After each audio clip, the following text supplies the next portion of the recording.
pense qu'on va pouvoir démarrer. Très bien, vas-y. OK.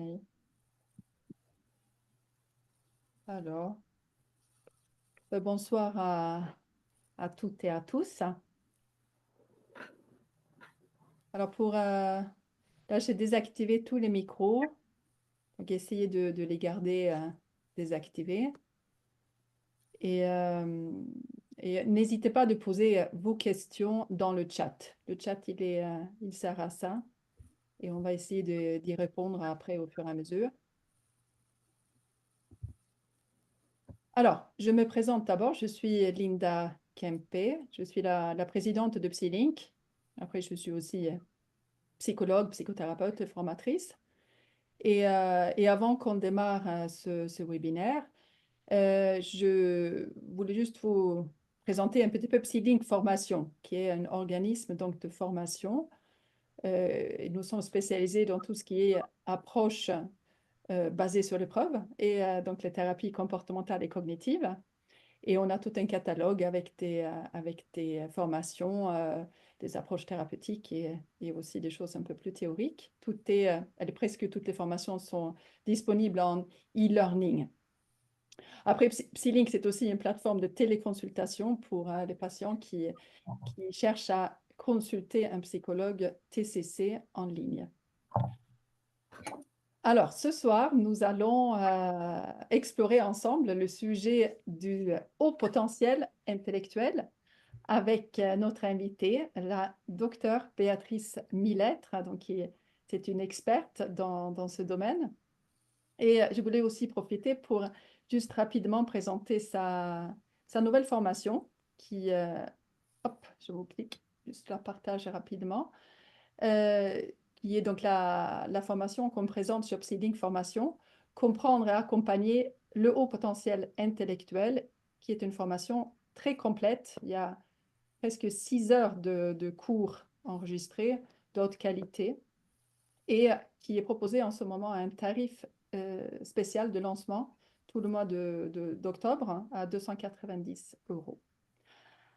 Maintenant, je vais passer la parole au professeur Graziani, qui est aussi psychothérapeute, superviseur, formateur, professeur des universités. Et il va animer cette soirée avec nous. Donc, c'est lui qui va présenter Béatrice et puis lancer la discussion. À toi, Pierluigi. Très bien, Linda. Si tu peux enlever le partage d'écran. Très bien. Donc, bonsoir à tout le monde. Je suis très heureux d'être l'animateur ce soir de cette soirée, mais je pense que la star, c'est Béatrice Millettre. Alors, peut-être que vous connaissez déjà Béatrice parce qu'elle a écrit de nombreux ouvrages. Donc, Béatrice est docteur en psychologie, est spécialisée dans la thérapie cognitive comportementale et est connue pour son travail sur le haut potentiel intellectuel.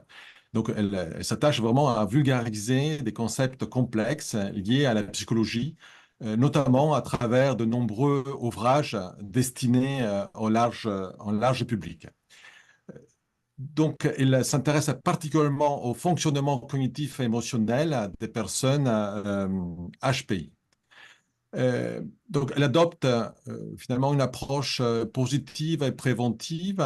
Et vous verrez dans ces bouquins, il y a énormément de conseils, énormément d'éléments pour accompagner les enfants, pas seulement les HPI, mais les enfants qui sont confrontés à leurs capacités cognitives et qui doivent produire aussi un certain nombre de résultats scolaires. Donc, en tout cas, elle est l'auteur de beaucoup d'ouvrages de succès, vendus parfois à plus de 100 000 exemplaires. Il y a le petit guide à l'usage des gens intelligents qui ne se trouvent pas très doués. Et j'ai le plaisir de lire il y a quelques années. Hein. Il me semble que c'est 2, 3 ans, Béatrice, qui est sortie, peut-être un peu plus. Ah, t'es gentil, Pierluigi. C'est plutôt 13, 14 ans. C'est plutôt 13. Très bien. Un petit peu plus. Bon, le temps passe vite. Euh, Le temps passe vite. Le temps passe Après, vite. il y a l'enfant précoce au quotidien, hein, un guide pour aider les parents à accompagner les enfants précoces dans leur parcours scolaire et familial. Il y a aussi un bouquin Réussir grâce à son intuition, euh, qui est un ouvrage qui traite comment utiliser son intuition pour améliorer sa prise de décision et son épanouissement personnel. Donc, Béatrice, c'est une personne qui est très au point, en tout cas, de ce potentiel intellectuel et elle est ce soir avec nous pour parler justement des HPI, de comment les accompagner et de comment aider aussi les psychologues, mais aussi les parents à comprendre ce que c'est un HPI. Alors, peut-être je vais commencer par te poser une première question et je laisse aussi les collègues présents à envoyer dans le chat des questions si ils ont envie de le faire. Moi, je n'ai préparé pas mal parce que c'est un sujet qui m'intéresse, c'est un sujet qui est souvent traité aussi dans les médias. Et donc, peut-être une première question, Béatrice, c'est voilà, comment est-ce que on peut définir le HPI et quels sont les critères pour identifier le HPI? Alors, merci Pierre-Luigi de cette belle introduction. Je ne sais pas si je me reconnais dans tout ça, mais c'est très flatteur et c'est très sympathique en tout cas. Alors, oui, je travaille dans le HPI depuis un petit bout de temps et aujourd'hui, plus généralement, sur tout ce qu'on appelle la neurodiversité, donc des profils cognitifs un peu différents et dont le HPI fait partie. Donc, qu'est-ce que c'est la définition du HPI? En fait, c'est plusieurs choses. On a longtemps pensé que c'était simplement une quantité d'intelligence plus élevée que la moyenne. Et en fait, on s'est rendu compte qu'effectivement, les hauts potentiels sont des gens plus intelligents, mais qui sont surtout intelligents différemment.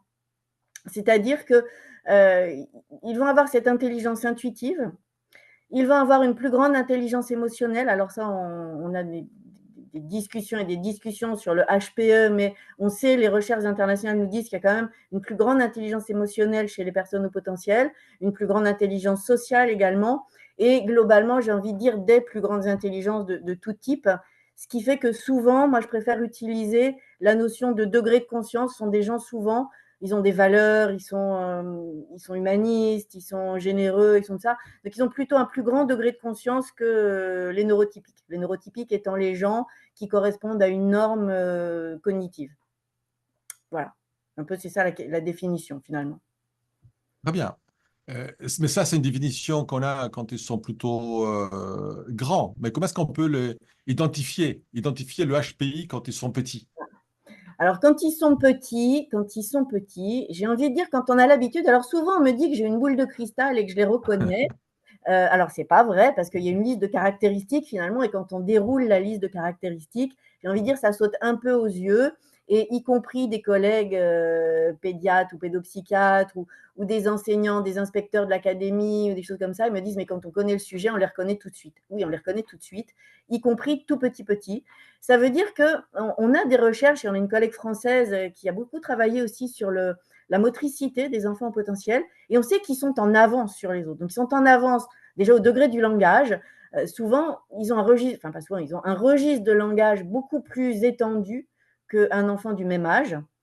Et souvent, ils ne parlent pas, ils n'ont pas ce langage bébé. Ils ne vont pas dire c'est un toutou qui fait waf waf.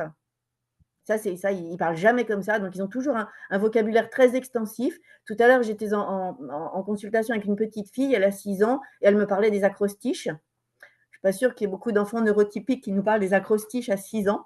Et elle savait ce que c'était, hein, quand même, elle utilisait le mot et le concept tout à fait à bon escient. Donc, ce sont des enfants qui ont ce vocabulaire très extensif, qui sont en avance dans plein de domaines, y compris la motricité, parce qu'on a tendance à dire qu'ils seront très mauvais en sport et très maladroits, etc. Non. Ils sont au contraire en avance aussi d'un point de vue moteur. Ils vont tenir leur tête avant les autres, ils vont tendre la main avant les autres, ils vont… Alors, c'est des moyennes, hein, donc ce n'est pas forcément systématique, mais la caractéristique principale, oui, ils vont poser des questions tout le temps. Et puis, souvent, on va les confondre avec des enfants qui ont un TOP, un trouble de l'opposition avec provocation, parce qu'ils ne peuvent rien faire sans avoir compris pourquoi on leur demande quelque chose. Et donc les parents, des fois, me disent: «C'est un petit peu tendu à la maison». Alors ça, c'est un euphémisme, hein, c'est souvent très tendu, parce que l'enfant ne fera rien. Ça ne va pas être le petit soldat qui obéit au doigt et à l'œil. S'il ne voit pas l'intérêt de faire quelque chose, il ne le fera pas. Et ça, on le retrouve aussi chez les adultes, la question du sens et de la motivation. S'ils ne savent pas pourquoi ils vont faire quelque chose, ils ne le feront pas. Et en même temps, ils ont tout à fait raison, j'ai envie de dire. D'accord. Donc, ça veut dire aussi que quand on fait passer un test, par exemple, pour un diagnostic, Mmh. les questions, qu'est-ce que c'est une vache? Non, ben ça, Si ils ne savent pas ce que ça veut dire, s'ils ne savent pas pourquoi on pose la question, ils ne vont pas répondre ou bien ils répondent à des choses très complexes. Donc, quels sont les tests finalement aussi pour détecter le HPI et est-ce qu'ils sont fiables, ces tests? alors ça, c'est une vaste problématique et c'est un grand sujet. Les tests sont fiables et ils ne sont pas fiables. Alors le test officiel, en fait, c'est le test de Wechsler, c'est le test de QI. Et on en a 3, on a 3, même 4. On en a un pour les enfants d'âge préscolaire, les enfants de 6 ans à 17 ans et les adultes. Et puis on en a un pour ceux qui sont non-verbaux ou des personnes d'origine étrangère qui ne pourraient pas répondre à des questions verbales. Le problème de ces tests, c'est qu'à l'origine, il y a plus de 100 ans, ils ont été élaborés pour dépister la déficience intellectuelle. C'était le but de M. Binet et de M. Simon pour inclure des enfants dans des groupes et les faire progresser, des enfants déficients. Et donc, leur questionnement était de dire, on va voir à l'école ce que c'est faire un enfant neurotypique finalement, et par contraposé, si un enfant fait moins de choses, on pourra l'inclure dans nos groupes parce qu'il sera en déficience, si on peut dire, et il aura besoin de soutien. Mais le test donc est resté sur ce principe-là, il a évolué, on en est aujourd'hui à la 5e version pour les enfants, la 4e pour les adultes et on attend la 5e là dans les mois à venir. Le principe est resté quand même assez scolaire. Donc on a des questions de vocabulaire, on a des questions d'arithmétique, on a des questions de mémorisation, mais qui sont quand même très particulières, j'ai envie de dire. Et notamment, effectivement, le principe du test, c'est que tout le monde doit être capable de le passer. Donc aussi bien des déficients que des personnes au potentiel, que des gens neurotypiques. De ce fait, il n'est pas au point pour les déficients, il n'est pas au point pour les hauts potentiels, il l'est pour les neurotypiques qui ne viennent jamais le passer, bien évidemment. Et donc, la difficulté, quand on demande à un enfant, par exemple, et tu as tout à fait raison de poser la question de la vache, c'est que l'enfant au potentiel, pour lui, il va répondre « je ne sais pas ». Il a 6 ans, on demande qu'est-ce qu'est une vache, il dit « je ne sais pas ». Parce que pour lui, c'est trop compliqué d'expliquer ce que c'est qu'une vache, on demande une définition. Donc la définition, j'ai l'extraterrestre en face de moi, il faut que je lui dise ce que c'est une vache pour qu'il comprenne. Alors que là, donc il va partir dans un tas de trucs et au final, il me dit, mais je ne sais pas t'expliquer ça. C'est pas, il ne me dit pas, je ne sais pas ce que c'est, il me dit, je ne sais pas te l'expliquer, l'enfant, finalement. Parce que la réponse attendue, c'est juste un animal. Et quand on dit ça aux gens, on a un peu comme dans le dessin animé, la mâchoire qui tombe, les yeux comme les mais c'est pas juste la question, c'est pas vrai.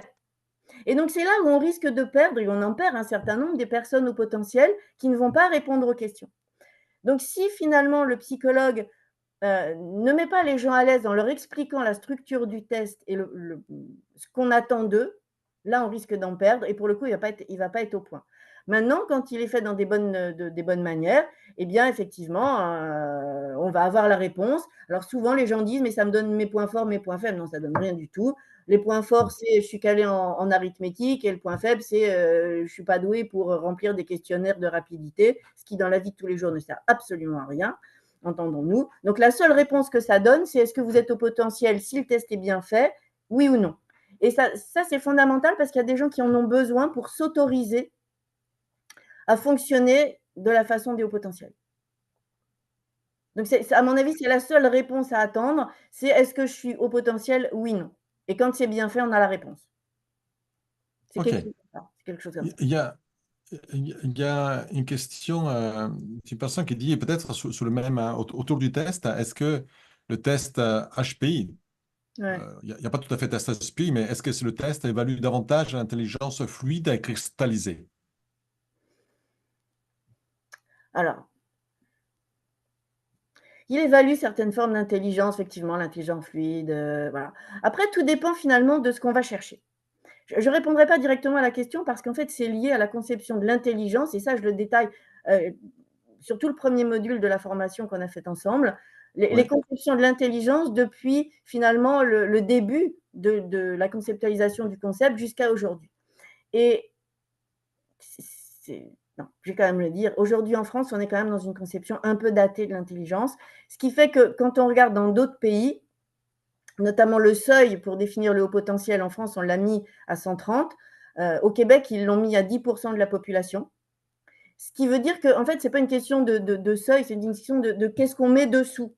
Et pour les Québécois, la question de l'intelligence, c'est effectivement une plus grande quantité d'intelligence, après, tout dépend de ce qu'on met derrière, mais aussi une plus grande intelligence créative et aussi des valeurs.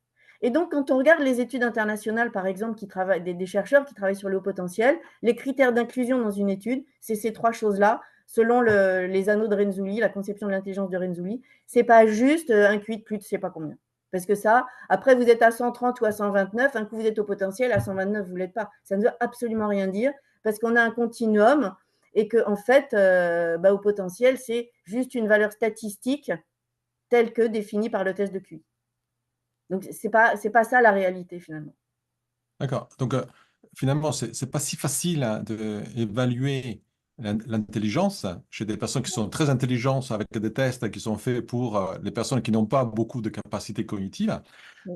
Et est-ce que ça explique aussi que parfois, ils sortent de certaines évaluations avec des diagnostics d'autisme, diagnostics des multidys Alors, ça, c'est vrai qu'on parle beaucoup aujourd'hui, ça, c'est tous les troubles neurodéveloppementaux.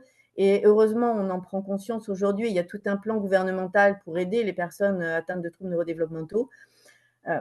La difficulté, c'est qu'en fait, si on regarde de l'extérieur, on peut avoir, si je prends une étiquette, par exemple, de l'autisme, où les gens vont avoir des troubles des relations sociales.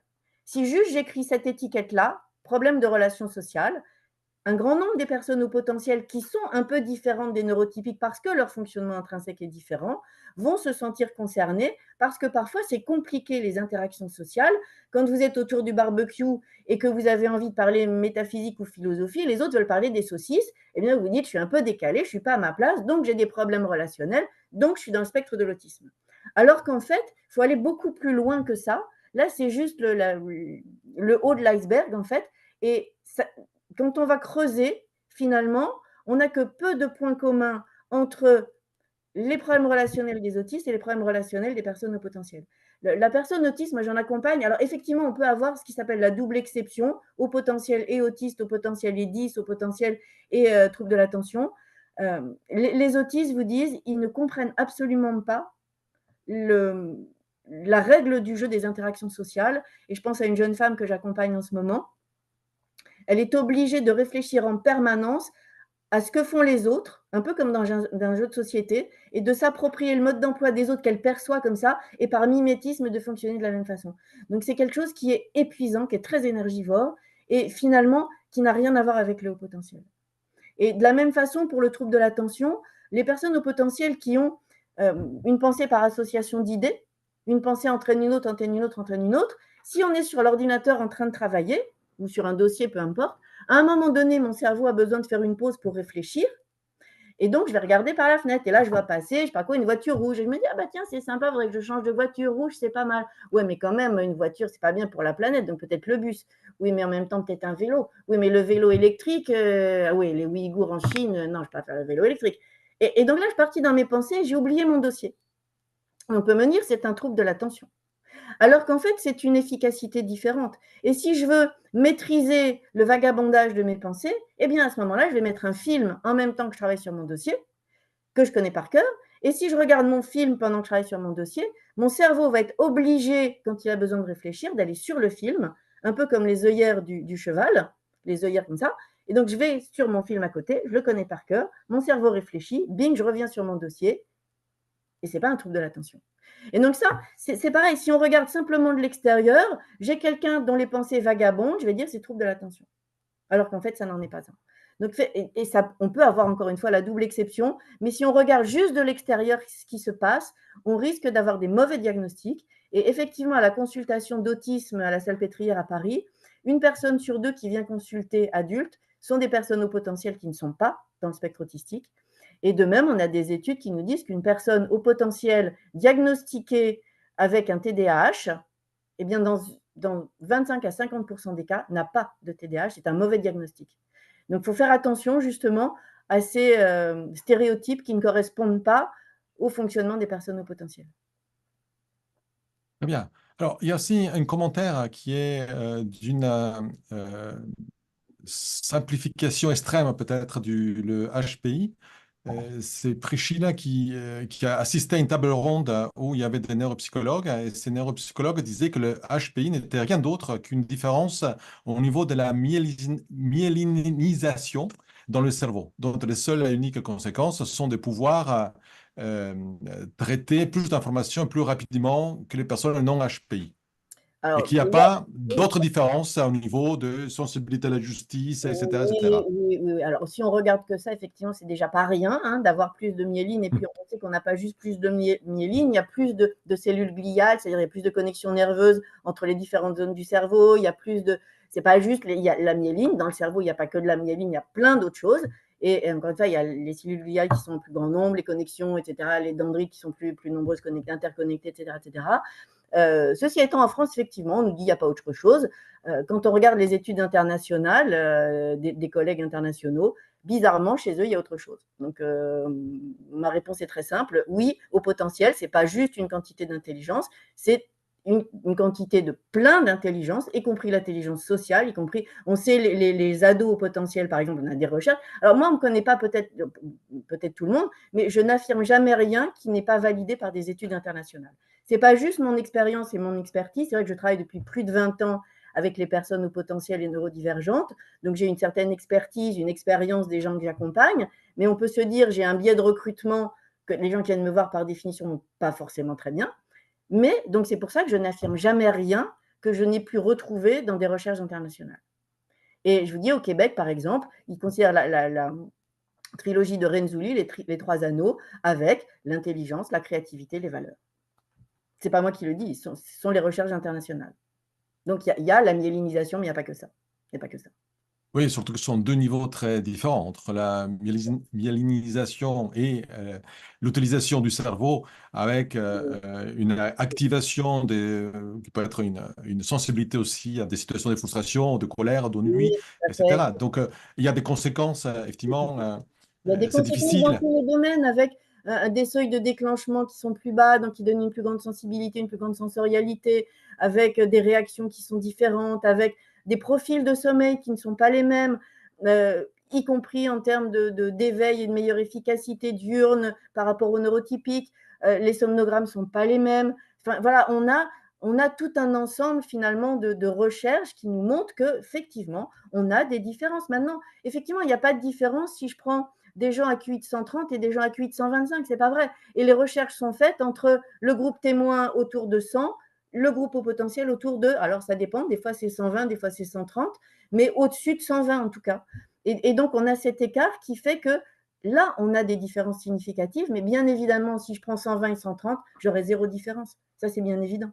Parce qu'on a un continuum dans l'intelligence, on n'a pas. Et donc, en ça, le haut potentiel existe, mais il n'existe pas. Si je fais 125 et 130, ben, j'ai zéro différence. Donc, voilà, ça veut dire quelque chose par comparaison avec un groupe témoin. Ça, en tant que tel, ça ne veut rien dire du tout. Très bien, merci Béatrice. Il y a Jeanne Sofacian qui est parmi nous et qui souligne effectivement que dès qu'un HP sort du schéma classique de fonctionnement et qui présente des particularités, il est souvent classé dans trouble du spectre de l'autisme. Et qu'elle trouve aussi que c'est vraiment dommage par rapport au fonctionnement singulier du HP. Il y a aussi une question. Oui, et merci Jeanne, et on est très ravis de t'avoir parmi nous ce soir. 2 expertes en même temps, c'est super chouette. Voilà, donc pour ceux qui ne connaissent pas Jeanne, elle est experte aussi du sujet depuis à peu près le même nombre d'années que moi, donc c'est sympa. Mais effectivement, l'autisme, c'est un vaste sujet. Et moi, j'en parlais avec Hélène Vulzer, qui dirige la consulte de la Salpêtrière à Paris, là, qui nous dit, mais non, ça n'a rien à voir. Ou Jacques Grégoire, qui est un chercheur belge, que moi j'apprécie beaucoup, qui dit exactement la même chose qu'on dit tous là. Les experts, on dit tous la même chose avec des mots différents, mais on dit tous la même chose. Ça n'a rien à voir. On peut avoir cette double exception au potentiel autiste, au potentiel TDAH, au potentiel trouble neurodéveloppemental, mais ça reste une exception, c'est rare. Effectivement, c'est rare. Très bien. Il y a une petite question très technique, hein. Est-ce que vous pourriez dire le nom du questionnaire HPI pour les enfants qui ne parlent pas français? Ah, alors, pour les enfants, je ne sais pas s'il existe. Le questionnaire des enfants, c'est le WISC, Oui. l'intelligence de Wechsler pour les enfants, le WISC numéro 5, qui existe dans toutes les langues. Donc, pour les enfants qui ne parlent pas français, alors, normalement, il faut utiliser le test de la langue de naissance de la personne, dans la langue de naissance de la personne. Voilà. Pour les adultes, c'est le VICE. Pour les préscolaires, c'est le WPPSI. Et on a le Wechsler non verbal, le WNV, pour les gens qui ne parlent pas français. Mais je ne sais plus à quel âge. Il n'est pas pour les enfants à ma connaissance. Il n'est pas pour les enfants à ma connaissance. Il y a une question aussi par rapport si on est fille, garçon, est-ce qu'il y a un impact sur la reconnaissance du HPI? Est-ce que le sexe, le genre a un impact sur cette reconnaissance? Alors, moi, personnellement, je ne vois pas tellement de différence. On nous dit souvent peut-être que les petites filles sont plus à masquer leur singularité et un peu se fondent plus dans la masse, que les garçons sont plus hyperactifs ou à bouger plus ou être plus dans la provocation en classe. Mais globalement, dans l'identification, ça ne change rien du tout. Dans les caractéristiques, ça ne change rien du tout. Après, ce sont simplement. On peut être. Enfin, il y a être au potentiel qui sont un ensemble de caractéristiques, un fonctionnement singulier. Et puis, il ne faut pas oublier quand même la personnalité, le caractère de chacun, l'individualité finalement. Et il ne faut pas non plus oublier que être au potentiel, ça a une origine héréditaire en partie et aussi une origine environnementale. Et on sait, si je simplifie à l'extrême, que le gène de l'intelligence, alors avec beaucoup de guillemets et de bémols, hein, parce que ce n'est pas aussi simple que ça, est bridé à hauteur de à peu près 60% par l'environnement. C'est-à-dire, si on est dans un environnement qui ne favorise pas l'expression de notre intelligence, mais comme l'expression de n'importe quoi d'autre d'ailleurs, eh bien, ça ne va pas s'exprimer. Donc, il n'y a pas juste une question de genre, il y a aussi une question d'environnement. Si vous êtes dans un environnement parental, entre guillemets, non genré, où ben voilà, vous aurez. Enfin, là, ce n'est pas juste la question du genre. Je crois que, et ça, c'est aujourd'hui quelque chose de très actuel. Moi, j'aime pas aller dans cette direction-là. J'aime pas aller dans la direction du genre parce qu'il y a plein d'autres facteurs que simplement le genre qui interviennent, je pense. Maintenant, ce qui est sûr par rapport à, si j'ai dit que je ne voulais pas en parler, mais voilà, c'est qu'on sait par exemple que dans les personnes neurodivergentes, il y a plus de personnes qui sont LGBT-friendly ou moins genrées ou gender fluide que dans les neurotypiques, par exemple. Ce qui est lié probablement en partie à leur plus grande ouverture d'esprit, à leur curiosité, à un certain nombre de questionnements qui se posent, à ce que moi j'appelle une espèce d'humanisme, etc., etc. Voilà. Donc, OK. Donc, tu as parlé de l'endroit, enfin, de l'environnement familial, que ce sont des enfants qui ont des capacités, mais que ces capacités doivent pouvoir euh, profiter d'un milieu favorable pour pouvoir s'épanouir. Qu'est-ce qu'on peut dire aux parents? Quelles sont les caractéristiques ou les signes qui peuvent leur permettre de se poser des questions sur la présence d'un enfant de capacité HPI chez leurs enfants et qu'est-ce que tu peux leur conseiller? alors, c'est ce que je disais déjà tout à l'heure, c'est il y a la question du langage, la question de la précocité quand même. Donc, avant, on parlait d'enfants précoces, après, on a eu le terme de surdoué, après, on a eu haut potentiel, après, on a eu, enfin, voilà, on a un certain nombre de vocabulaire. Mais effectivement, les enfants haut potentiel acquièrent un certain nombre de leurs capacités en avance des autres. Je parlais tout à l'heure de la motricité notamment, du langage, des choses comme ça. Donc, il y a cette espèce d'avance de phase par rapport aux autres. Il y a le fait qu'ils ont un vocabulaire extensif, ça quand même. Le vocabulaire, c'est le support de la pensée, donc c'est lié, effectivement, ça, et ça, on le voit dans les tests, les tests de vocabulaire, quand ils sont bien passés, ça explose, ça c'est vrai. Sont des enfants qui posent des questions tout le temps, tout le temps, tout le temps, et sans parler d'enfants qui soient, entre guillemets, mal élevés ou en trouble de l'opposition, sont des enfants, là, on a une caractéristique assez fréquente, c'est la colère, on retrouve assez souvent, parce que ce sont des enfants qui ont besoin de sens aussi. Donc, s'ils ne comprennent pas, eh bien, ils partent avec une idée, ça va se passer comme ça. la réalité est un peu différente. Ils se sont fait une espèce de film dans leur tête et bing, ça vrille un peu. Donc, la gestion des émotions est un peu plus ardue, on va dire comme ça. Souvent, les parents me disent, avec un enfant de 5 ans, il ne sait pas gérer ses émotions. Moi, avec mon humour habituel, je réponds, bah, vous savez, moi j'ai déjà du mal, donc à 5 ans, on peut leur laisser un peu de temps quand même, hein, ça va aller.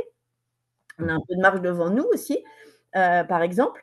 Et donc, on a des crises de colère, on a des enfants qui questionnent tout le temps, tout le temps, tout le temps, tout le temps, qui posent des questions sur l'univers, sur leur place dans l'univers. Moi, je me souviens, un petit garçon, à un moment donné, je lui dis, mais en fait, ce que tu es en train de dire, c'est que tu te vois tout petit par rapport aux étoiles, et c'est ça qui… Il me dit, oui, c'est juste ça. On se dit, mais on est tout petit dans l'univers, ça peut paraître de l'anxiété. Et il ne faut pas non plus confondre le questionnement incessant des enfants avec de l'anxiété, parce que ça n'a rien à voir. C'est vraiment des questions. Ils ont besoin des réponses. Il faut que les parents soient un peu comme des accompagnateurs de voyage à répondre à leurs questions et à leur expliquer ce qu'est le monde autour d'eux. C'est le rôle des parents, quelque part, de dire ce qu'on a autour de soi. Donc ça, c'est la première des choses. La deuxième des choses, c'est de ne pas plaquer les principes d'éducation d'un enfant neurotypique à un enfant au potentiel, parce que ça ne marche pas. Ça ne marchera pas. L'enfant au potentiel, il n'est pas là pour vous contredire par principe, il est là pour comprendre. Et donc, on a besoin de lui parler, de lui parler, de lui parler, de lui parler. Donc, évidemment, il y a des moments… moi, je dis toujours, c'est merveilleux d'être avec un enfant potentiel, mais il y a des moments, vous rendez votre tablier, quoi. Ça devient insupportable tellement c'est non-stop. C'est une telle intensité que, oui, c'est en permanence. Mais donc, ça veut dire qu'il faut lui répondre, mais on peut aussi dire, par exemple, au moment de s'endormir, tu as droit à 3 questions, pas plus. Parce qu'il faut que tu t'endormes et les restes des questions, on les garde pour demain. Donc, il faut aussi les baliser. Il ne faut pas les prendre, ça c'est un écueil dans lequel il ne faut pas tomber. Il ne faut pas les prendre pour des adultes miniatures. Ce sont des enfants. Ils ont besoin de jouer. Ils ont besoin d'avoir des réponses à hauteur de leur âge. À 8 ans, on ne regarde pas, alors ça c'est un autre sujet des écrans, mais on ne regarde pas, même si l'enfant pose des questions, la guerre dans le monde, parce qu'il n'a pas le recul, il n'a pas la maturité pour se dire mais c'est à l'autre bout de la planète et sinon l'enfant il ne va plus dormir parce qu'il pense que cette nuit on va venir le trucider. Donc voilà, ce n'est pas parce qu'il pose des questions qu'on les considère comme des adultes miniatures. Ça ne marche pas, ça ne marche jamais. Ça ne marche jamais. Ok, il y a il y a quelques commentaires, mais tu as déjà répondu sur la prise en compte des facteurs culturels dans la construction des tests et il y a une suggestion de Léa sur un test qui peut être administré à 81 ans, donc ça donne des informations aux autres personnes.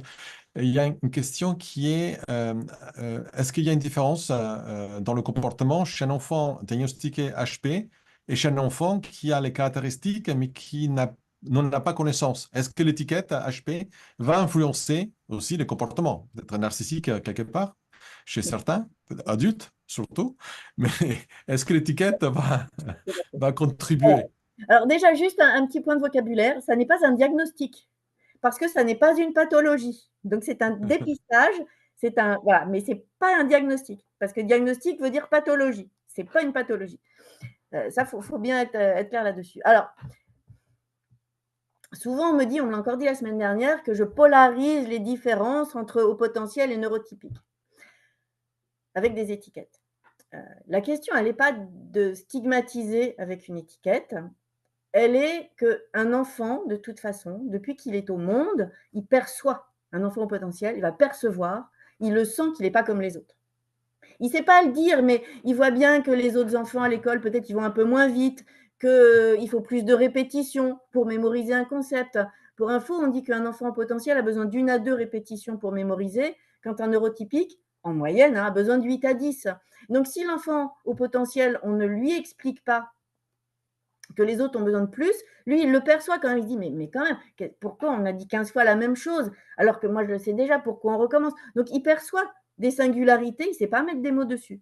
Ce qui fait qu'à un moment donné, c'est important de dire à un enfant, alors pas forcément en disant qu'il est au potentiel, en disant qu'il fonctionne autrement, moi j'aime bien la notion de l'intelligence intuitive parce que c'est un peu neutre quand même. Voilà, tu es un peu plus, des fois tu as des idées qui tombent de la tête, tu as l'intuition mathématique, les autres ils n'ont pas comme ci, ils n'ont pas comme ça. Et donc ça change la vie parce que l'enfant, à un moment donné, et l'adulte c'est de la même façon, peut s'approprier ce fonctionnement-là sans se dire qu'il est anormal. Il peut se dire, moi j'utilise souvent ce mot-là, ce concept de normal autrement. Et c'est ça qui va changer la vie finalement, de s'autoriser à fonctionner en phase avec soi-même, plutôt que de calquer son fonctionnement sur celui des neurotypiques et de finir à l'envers de soi-même. Donc ce n'est pas tant l'étiquette. Moi, je vois des gens, ils ont fait effectivement le test, ils arrivent, ils me disent, je suis au potentiel. Je dis, très bien, je pense à une jeune fille que j'accompagnais. Elle me dit, ah bah, moi, j'ai la pension en arborescence. Et puis voilà. Donc, je sais tout. Très bien. Et je lui dis, comment tu fais tes devoirs? Là, elle m'a regardé, toujours le dessin animé. On dit, bah, qu'est-ce qui se passe? Elle me dit, bah, comme tout le monde. Et ben voilà, et ben c'est pas comme ça qu'on fait. C'est pas comme ça qu'on va pas faire les devoirs de la même façon. On va faire les devoirs peut-être en mettant une chanson à côté, en mettant de la musique, en ayant le téléphone, en courant, en faisant. Enfin voilà, on fait autrement. On fait pas. Et les devoirs, on n'a peut-être pas besoin de les faire parce que on sait déjà la leçon en sortant de classe. Donc pourquoi on va faire des devoirs quand on sait déjà? Et donc voilà, l'étiquette en tant que telle, elle sert à rien. Il va falloir derrière décliner le fonctionnement, le décrypter pour que chacun puisse se l'approprier. C'est ça finalement le point d'entrée du test et de l'étiquette, c'est qu'est-ce qu'on en fait. Ce n'est pas une étiquette pour une étiquette. Et c'est vrai, moi je vois des gens, ils me disent je suis au potentiel, et je vois des fois dans des associations ou dans des conventions, dans des conférences, je me dis moi je suis au potentiel. Et des fois, ça m'est arrivé il y a quelques jours, je parle comme ça à la pause avec un verre à la main, et je dis bah alors vous faites comme ça, faites comme ça. On me dit non, pas du tout. Et donc on se rend compte qu'ils ont l'étiquette, mais ils n'ont pas la déclinaison de ce que ça veut dire. Et c'est ça qu'il faut faire l'étiquette, en fait, on s'en fiche quelque part. Et si je reprends ce que j'ai dit tout à l'heure, on a besoin des étiquettes pour s'en sortir. Ce qui est important sont les besoins, ce n'est pas l'étiquette. C'est les besoins des gens, c'est les aspirations. Et on a ce courant aujourd'hui, par exemple, où on nous dit en pathologie, ce qui définit la pathologie, c'est l'aspiration et le mal-être des gens. Ce n'est pas les critères diagnostiques quelque part. Ben là, c'est un petit peu pareil. Ce qui compte, c'est les besoins plus que l'étiquette. L'étiquette pour s'en sortir derrière, pour l'enlever. Est-ce que tu as beaucoup de parents qui donnent l'étiquette HPI à leurs enfants et ils sont déçus après du résultat du questionnaire WISC? Ça arrive, ça arrive. Ok. C'est pas toujours facile. C'est pas toujours facile. Moi, je me souviens qu'il y a une jeune femme que j'accompagnais et elle est venue me voir en me disant je suis au potentiel. Voilà, c'est ma mère qui m'a dit je suis au potentiel. Elle avait 18 ans, très bien. Donc ma mère m'a dit on a fait les tests, je suis au potentiel, très bien. Et puis au bout d'un moment, elle me dit mais en fait, on n'a jamais fait le test. Et elle n'était pas au potentiel. Donc c'est ça. Des fois, c'est un petit peu gênant. Mais ce qui est plus important, finalement, encore une fois, ça rejoint ce que je viens de dire. Ce qui est plus important, c'est le fonctionnement qui va dessous. Et quand on reçoit des gens dans nos métiers qui sont les nôtres, finalement, toi comme moi et Linda pareil, c'est qu'on accompagne des gens pour qu'ils soient en phase avec eux-mêmes, quelle que soit l'étiquette qu'on leur colle finalement. C'est ça qui est important. Et cette jeune femme, elle avait des fonctionnements comme ci, comme ça, et je l'ai aidée à prendre confiance dans sa manière de fonctionner. Et c'est ça le plus important finalement que l'étiquette. Après, oui, des gens ont besoin de l'étiquette, c'est un petit peu narcissique, et puis c'est pas, ça fait plaisir de se dire qu'on est un peu plus intelligent ou moins bête que les autres, comme on veut, mais après, c'est pas ça qui change la vie quelque part. Alors, il y a une petite question sur l'endormissement. Tu en as parlé tout à l'heure, l'enfant qui pose des questions avant de s'endormir. Mais il me semble aussi qu'il y a effectivement peut-être des troubles du sommeil qui sont Alors, présents chez les HPI ou de grosses difficultés. moi, je suis toujours embêtée quand on parle de troubles parce que Difficultés. oui, non, mais je suis d'accord, la question, c'est celle des troubles du sommeil, mais parce qu'en fait, ce que je veux dire par là, c'est qu'on a un référentiel pour les neurotypiques et un référentiel pour les hauts potentiels. Et donc, c'est vrai pour ça veut dire qu'on va extrapoler les manières d'être des hauts potentiels à partir du référentiel neurotypique et on va dire, pour le coup, c'est un problème.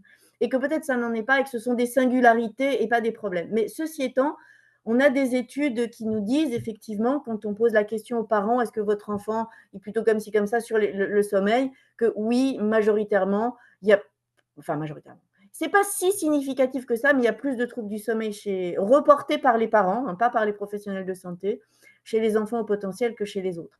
Alors c'est vrai qu'ils ont une latence d'endormissement qui est plus grande, il leur faut plus de temps à s'endormir, ils posent aussi plein de questions au moment de s'endormir. Régulièrement, on me reporte qu'ils ont des terreurs nocturnes. Et ce qu'on sait du sommeil des enfants et des adultes au potentiel, c'est qu'ils ont ils ont plus de cycles de sommeil, pardon, mais ils tombent directement en sommeil paradoxal, par exemple. C'est pas exactement les mêmes profils.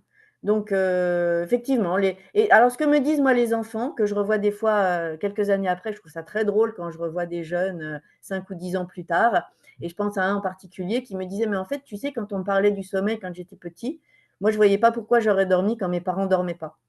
Et ça, les adultes, les parents le disent à chaque fois, une fois que nous on dort, il dort. Il ne se relève plus une fois qu'on dort. Et tant que l'enfant, il entend les parents à côté, etc., il se dit, j'ai pas de raison de dormir. Et moi, j'en ai qui me l'ont dit avec ces termes-là, en disant, moi, je ne voyais pas pourquoi j'aurais dormi si les autres ne dormaient pas. Ce n'est pas juste, par exemple. Donc, c'est plus complexe que ça. Mais effectivement, les parents reportent quand même des différences dans l'endormissement des enfants au potentiel. C'est vrai. C'est vrai. Il y a une petite question sur les spécificités de l'accompagnement par les psychologues des HPI. Voilà. Enfants et adultes. Est-ce qu'il y a une différence entre enfants et adultes dans cette prise en charge ou accompagnement? Il y a une différence, et c'est bien pour ça qu'on a enregistré cette formation ensemble. Tout à fait. Tout à fait. Parce Donc, que on peut dire, mais allez, allez. la formation, mais on va quand même répondre. Effectivement, il y a des différences parce que comme il y a des fonctionnements différents, on ne va pas utiliser les mêmes outils qu'on utilise avec un neurotypique de la même façon avec le même mode d'emploi, par exemple, et on va avoir des outils nouveaux pour les hauts potentiels parce que certains ne vont pas fonctionner. Alors, traditionnellement, donc, nous trois, on pratique les thérapies comportementales cognitives avec Linda et Pierluigi, ce qui veut dire que traditionnellement, on a un cahier et puis on va noter les situations qui posent problème avec ce qu'on a pensé, ce qu'on a ressenti, ce qu'on peut penser d'autre. Voilà. Alors, ce qu'on peut penser d'autre pour un haut potentiel, ça va être un peu violent parce qu'il passe son temps à se dire qu'est-ce que je peux penser d'autre finalement. Et donc, dans une situation donnée négative où on va dire, ben voilà, il y a un crétin de chauffard qui m'a fait une queue de poisson, qu'est-ce que je peux penser d'autre? Que c'est un crétin de chauffard, c'est qu'est-ce que j'ai d'autre comme solution pour développer la flexibilité cognitive, c'est ce qu'on fait en TCC finalement. Le haut potentiel, il le fait déjà à longueur de journée. Son cerveau, c'est la machine à penser qui ne s'arrête jamais. Et donc là, avec ce questionnaire, on va lui en rajouter des questionnements. Ce qui fait qu'à un moment donné, ça ne va pas être de la flexibilité cognitive, ça va être un peu du parasitage, par exemple. Et donc, dans mon accompagnement avec les adultes sur les TCC, par exemple, eh bien moi, je ne rajoute pas forcément les pensées alternatives, comme on peut faire traditionnellement, mais je leur dis, allez plutôt sur votre première intuition. Qu'est-ce que vous en avez pensé de focaliser sur la première intuition, par exemple? Et donc, voilà, l'accompagnement, il est un petit peu différent. Par exemple, les enfants, je vais parler simplement des adolescents. Les adolescents, aujourd'hui, au lycée, ils ne vont pas très, très bien. Et les adolescents au potentiel, pas forcément bien non plus, d'ailleurs. Donc, la différence d'accompagnement pour un enfant, un ado, un lycéen, je vais y arriver, au potentiel, à peu près systématiquement, je leur dis de mettre un AirPod avec le téléphone pendant la classe. Quand je dis ça, les parents me regardent un peu bizarrement, il faut bien reconnaître. Faut bien reconnaître, ils me disent, mais Madame Millette, on ne peut pas faire ça. Mais oui, vous pouvez. Et quand je revois les jeunes derrière, ils me disent, mais c'est magique. C'est magique parce que comme ça, j'écoute le prof, mais comme des fois, il ne va pas assez vite, j'ai mon truc à côté, ce qui me permet d'être plus focalisée sur la leçon. En même temps, la leçon, comme je l'écoute mieux, je sors de la classe, je la connais, j'ai plus besoin de faire des devoirs, c'est super, c'est magique. Et ça, je ne le ferai pas avec un neurotypique, évidemment. Parce que le neurotypique, il va écouter son téléphone et sa musique, il ne va plus écouter le prof. Donc oui, on a des spécificités dans l'accompagnement, justement pour les aider à assumer finalement leur fonctionnement. Alors, assumer ne veut pas dire être revanchard avec la pancarte pour aller manifester, mais d'accepter son fonctionnement, de faire avec qui ils sont et de tisser des ponts avec les autres, c'est-à-dire de donner aux enseignants ce que l'enseignant attend, mais de le faire à sa façon, par exemple. Et donc, l'accompagnement, il est très différent, effectivement, entre des personnes, enfants ou adultes et adolescents neurotypiques et au potentiel. Parce qu'on n'a pas dit, j'accompagne aussi des neurotypiques. Je ne suis pas que des gens au potentiel. Très bien, merci. Il me semble aussi que tu fais des accompagnements des HPI dans le monde du travail. Il y a la question aussi de Georgiana. C'est qu'on parle beaucoup des enfants, mais quelle place a des travailleurs HPI dans un monde en perte de sens au travail? Comment accompagner aussi les HPI dans des processus de souffrance au travail? Oui. Je pense que si je pouvais donner la réponse en 2 phrases et demie, voilà, ça serait assez magique et tout le monde irait bien et ça serait super chouette. C'est un peu plus complexe que ça, mais alors on a souvent dit que les hauts potentiels ne pouvaient pas travailler en entreprise, étaient obligés d'être à leur compte, d'être auto-entrepreneurs, indépendants, etc. Moi, j'en ai rencontré qui étaient épanouis dans des entreprises, dans des grands groupes, d'autres qui étaient à leur compte, d'autres qui se sont mis à leur compte, qui sont repartis collaborateurs, salariés de grands groupes. Donc, il n'y a pas de règle. Déjà, on me demande souvent aussi quel métier il faut exercer. Tous les métiers sont bons du moment que c'est ce qui vous correspond. Donc, il n'y a pas de métier type ou qui ne le serait pas d'ailleurs. Il y a une étude comme ça, moi j'aime beaucoup, qui est une étude qui a été faite par un Anglais, comme il s'appelait, j'ai un truc, ça va revenir, peu importe, qui a suivi Léo Potentiel pendant 70 ans. Donc, au début, c'était lui, puis après, ça a été son équipe. Et finalement, on se rend compte que Léo Potentiel, ils sont partout. Ils sont rentiers, ils sont, je sais pas quoi, chefs d'État, ils sont ingénieurs, ils sont boulangers, ils sont fleuristes, voilà, on les retrouve dans tous les corps de métier, dans tous les registres, dans tous les niveaux socio-économiques. Donc ça, c'est pas du tout une question d'environnement professionnel, c'est une question aussi de vocation, de personnalité, d'aspiration, etc., etc. Donc, pour répondre à la question, j'ai pris des chemins de traverse, mais je n'ai pas oublié la question. Le monde en perte de sens, je ne l'aurais peut-être pas dit comme ça, je ne fais pas de la sociologie, je ne l'aurais pas dit comme ça, mais en tout cas, qui pour les hauts potentiels ne présente peut-être pas grand sens ou pas le même sens que pour un neurotypique. Ce qui fait qu'effectivement, dans le monde du travail, le haut potentiel, lui, il y va, il est à fond. Je n'ai pas parlé de ça tout à l'heure, mais il y a l'engagement, l'engagement en anglais, l'implication en français plutôt, pardon, que l'engagement. Ils sont à fond dans ce qu'ils font. Et donc, quand on leur donne quelque chose à faire au boulot, pour eux, c'est quasi une question de vie ou de mort. Donc, ils mettent toute leur énergie, ils sont perfectionnistes et ils ont raison de l'être parce que c'est du perfectionnisme sain, c'est-à-dire que c'est pourquoi je vais faire quelque chose mal alors que je peux le faire bien. On est d'accord? Pourquoi on le ferait mal si on ne peut pas le faire bien? Ça, c'est certain. Donc, ils ont voilà, cette espèce de présence et de tous les instants dans le boulot, ce qui n'est pas ce qu'on attend d'eux. Et donc, finalement, une des clés, c'est de savoir ce qu'on attend d'eux et non pas de baisser leur degré d'exigence, parce que ça, c'est très désespérant, mais de l'ajuster, d'ajuster leur niveau d'implication, leur niveau de minutie, leur niveau de perfection à l'attente de l'utilisateur final, c'est-à-dire que leur livrable, si je peux dire, soit en phase avec les attentes de leurs clients, de leurs chefs, etc. Et donc, pour le coup, avec le mode d'emploi, c'est un peu comme à l'école, hein, je sais ce qu'attend mon boss, je sais ce qu'attend mon client, donc je vais lui donner, mais je vais lui donner à ma façon. Et là, ça fait beaucoup plus sens que de rentrer dans la peau d'un neurotypique et de fonctionner comme un neurotypique en entreprise, qui ça ne fonctionne jamais. La deuxième possibilité qu'on a aujourd'hui grâce à ce courant de la neurodiversité et de la neuro-inclusion, qui est de dire que finalement aujourd'hui, une entreprise se lance dans la neuro-inclusion. Pourquoi? Parce qu'on sait que des équipes neuro-inclusives sont plus efficientes que des équipes monoprofils. Et donc, les entreprises commencent à rentrer dans ce courant-là. Et on peut tout à fait, on a cette légitimité en tant que haut potentiel aujourd'hui, d'aller trouver son manager, ses collaborateurs, les ressources humaines, en disant, voilà, moi, je fais partie de la neurodivergence. Qu'est-ce qu'on peut faire ensemble? Je ne dis pas que ce soit toujours facile, ce n'est pas toujours bien perçu, mais en tout cas, aujourd'hui, c'est quelque chose qui rentre dans les entreprises et qui est faisable. On a des groupes de collaborateurs dans des entreprises, de collaborateurs neurodivergents qui interagissent les uns avec les autres. Et donc ça, c'est une porte d'entrée qui est plutôt sympathique. Moi, je trouve que le point d'entrée, c'est aussi celui de l'intuition, parce que c'est vrai que quand on parle au potentiel, aujourd'hui, on en a peut-être un petit peu assez d'entendre parler des hauts potentiels, les séries, les machins, les choses, un peu l'impression que c'est prétentieux, tout ça. Si vous y allez avec l'hypersensibilité, l'intuition, des fonctionnements un peu atypiques, ça passe beaucoup mieux. Ça passe beaucoup mieux. Et au final, les collaborateurs, ils se trouvent plutôt pas mal en entreprise. Très bien, merci. Alors, parmi les personnes qui nous écoutent, il y a aussi des parents. Et en particulier un couple qui a un enfant HPI de 12 ans et qui est tout le temps triste, alors que objectivement, tout semble aller bien. Les copains, l'école, les bonnes notes, le sport, la famille. Alors, comment l'aider?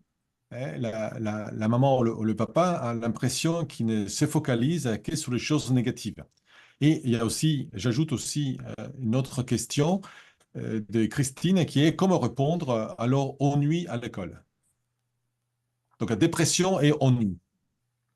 Alors déjà, c'est vrai que c'est un peu la question. Donc déjà, je ne suis pas sûre qu'on puisse répondre directement à la question de la dépression de ce jeune homme sans le connaître. Il y a sûrement plein de facteurs et voilà. Donc je ne veux pas dire que je ne vais pas répondre. Peut-être rester en général sur est-ce qu'il y a une spécificité des enfants qui seraient plus vulnérables, ces enfants plus vulnérables aussi à la dépression? Non, ils ne sont pas plus vulnérables, au contraire. on sait, les recherches nous disent que le haut potentiel agit en quelque sorte comme une protection contre les pathologies mentales, de santé mentale, de protection au sens large, et que c'est un peu tout ou rien. Quand ils sont bien avec eux-mêmes, ils sont plus heureux que le neurotypique et plus épanouis. Donc le haut potentiel agit plutôt comme une protection que comme un facteur aggravant. Les personnes au potentiel sont paradoxalement, contrairement à ce qu'on pense, moins anxieuses que les autres, moins dépressives, moins sujettes à tout un tas de problèmes de santé mentale, alors que le stéréotype qu'on a, ce sont effectivement des personnes qui vont mal. Ça, ce n'est pas la réalité. Statistiquement parlant, hein, bien évidemment. Après, ça veut dire qu'il y a des gens qui vont mal. Mais en statistique, quand on regarde, statistiquement, ils vont bien, ils vont mieux que les autres. S'ils allaient tous mal, ça serait une pathologie et ce n'est pas le cas. Donc ça, c'est la première des choses. Donc peut-être qu'il y a d'autres paramètres que le haut potentiel pour expliquer la tristesse de cet enfant. Ce qu'on peut dire, par exemple, c'est que effectivement, quand vous avez la possibilité ou la capacité, vous savez que vous avez la capacité de réussir et que vous ratez, vous focalisez plus sur l'échec que le verre à moitié vide que sur le verre à moitié plein. Donc, il faut peut-être arriver à changer le regard de ce jeune homme sur ses réussites, sur ce qu'il attend, sur ses aspirations, par exemple. Ça me semble peut-être être une voie. Sur l'ennui à l'école, alors tous les enfants ne s'ennuient pas. Certains vous disent, en fait, ce n'est pas de l'ennui, ils ne vous le verbalisent pas comme ça, mais ils disent que le temps est un peu long, que ça ne passe pas forcément assez vite ou qu'on n'apprend pas assez de choses à l'école. Donc ça, ce n'est pas forcément faux, mais l'école étant là pour tout le monde, y compris les neurotypiques, y compris ceux qui ont des difficultés, il faut aussi expliquer aux enfants au potentiel, finalement, la règle du jeu de ce que c'est la vie à l'école, le mode d'emploi de ce que c'est l'école. Ça veut dire que l'enfant au potentiel, il part à l'école avec l'idée qu'il va apprendre plein de trucs. Et ça, ce n'est pas vrai. Il va apprendre des bases. Donc, s'il part avec l'idée qu'il va chaque seconde apprendre des nouvelles choses, il ne peut qu'être déçu, frustré et s'ennuyer. S'il part avec l'idée qu'il va apprendre juste des bases, qu'il y a des choses qu'il saura déjà, qu'il y a d'autres choses qu'il va apprendre parce qu'on apprend à lire, on apprend à écrire, on apprend à compter, ben là, ça va aller. Parce qu'il va faire d'autres choses en dehors de l'école. Et puis que l'école, ce n'est pas juste pour les apprentissages. Il y a les copains, il y a la fête de fin d'année, il y a la récré, il y a la cantine, il y a le spectacle de Noël, il y a les sorties, on va au cinéma, il y a le voyage au ski, il y a tout un tas d'autres choses finalement. Et il y a les clubs d'échecs, il y a tout un bazar. Et si on les fait focaliser aussi sur ces bons aspects-là, bon an, mal an, ça permet de rééquilibrer finalement l'aspect scolaire. Souvent, l'enfant en potentiel ne focalise, ou les parents, souvent, ou l'environnement, dit tu vas apprendre plein de choses tout le temps. Et donc, juste l'environnement scolaire. Et l'école, c'est bien plus que juste de l'école. Oui, c'est bien plus que de l'école et de l'environnement scolaire, finalement. Très bien. Alors, il y a Jeanne sur Fachin qui voudrait que tu précises, en fait, ce que tu as dit sur la sensitivité, la sensibilité ou la sensorialité. Il y a un vaste champ de recherche là, qui s'ouvre.